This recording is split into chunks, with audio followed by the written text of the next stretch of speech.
Well, hello everyone. Good morning.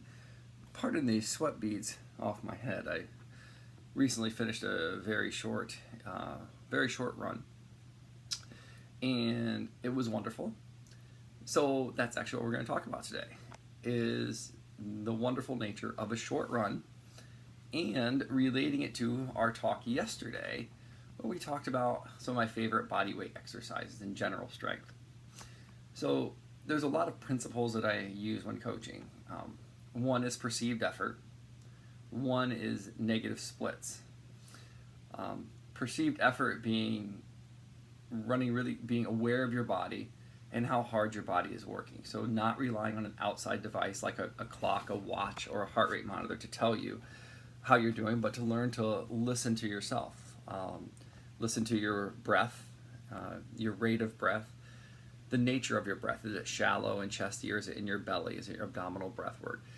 Listening to your foot strike. How does it sound each time your foot touches the pavement? Are you slapping? Is it heavy? Is it light? And making adjustments to your mechanics, to your form, based on those input things, where your shoulders are, what your arms are doing. That's perceived effort. Another principle I like to use is negative split running. So negative split running just basically means starting slow and then getting faster. So if you were timing your miles, a negative split, let's say your first mile is a 12-minute mile, and then 11:30, and then 11:15, 11 minutes, 10:45. So each mile gets progressively faster. So that's negative splitting.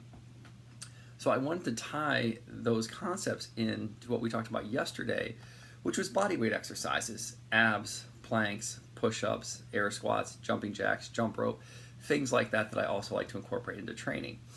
And how those things tie in is, when you're talking about perceived effort, you really want to have really good awareness of all the muscle groups in your body. And also, because perceived effort has a lot to do with your rate of breath, you've got to have strong abs. You've got to have not only strong abs, but you've got to be aware of how that abdominal wall is moving when you're breathing. Because perceived effort has to also listen to your foot strike, you have to have strong arms. Because what your arms are doing and where your arms are at affects your stride. It affects how your feet strike the ground. So if you do the body weight exercises, it makes the perceived effort running a lot more simpler, because you have a lot more awareness, and you also have well balanced torso versus lower body and legs. And then the second concept of negative splitting. The beautiful thing about negative split is pretty much every run is a negative split if you start out every run with some sort of warm-up. So sometimes that warm-up is just kind of short, maybe a couple hundred meters, maybe a quarter mile. Sometimes that warm-up is long, a mile, mile and a half, 2 miles. But if you start purposely with a warm-up, nice and slow, and then you think about getting into your run, like they're really two separate events. There's the warm-up and then there's the run. Now all of it incorporates. So if I have to do a 3-mile run, I may do a half a mile warm-up and then a 2.5-mile run. So I still get 3 miles, but I break it in my mind down separately to give me that opportunity to warm my body up. So as I warm up and get ready, then I can work on those negative splits. And I can take those negative splits now and tie them into perceived effort. So if I want to get faster, I can take inventory of my body as far as what different muscle groups I'm using, and I can choose to engage or disengage certain muscles based on the pace that I'm going and the distance that I'm going. So you see, everything becomes foundational. First you want to be aware of your mechanics. So you want to have someone look at your form, look at your posture and your stride and your breathing and your shoulders and your arms and your foot strike, meaning like your toe position, what your toe is doing, the hip separation. You want to find all those little things. So you find your baseline.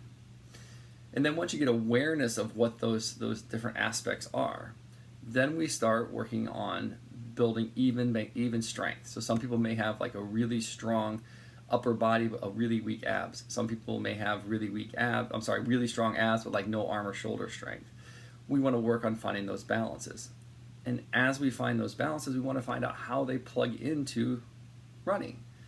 And they plug in at different ways based on the distance, based on the speed, based on the terrain. And that's one of the things that we do at Leapfrog is I give you all these tools. We take that little analysis. It's kind of like the blueprint. Like, here's your blueprint of your body and your run stride. And then just like building a house, we work on the foundation, which is the breath work. We put the walls up, which is the posture. Then we work on the windows and the ceilings and the floors and all that stuff there, and that becomes your stride, your foot strike, and all these different things. So you want to get that awareness, build that strength, and then you'll have strong runs. So that's our little talk this morning. Let me know if you have any questions. By all means, type a little comment in. Hey, I understood this, or hey, I didn't understand that. I'm happy to answer those. As always, I appreciate when you click that little like button. I also appreciate when you share the video with specific friends or just generally online. Like, comment, share, subscribe. Thank you all for watching. I'll talk to you again soon. Bye, everyone.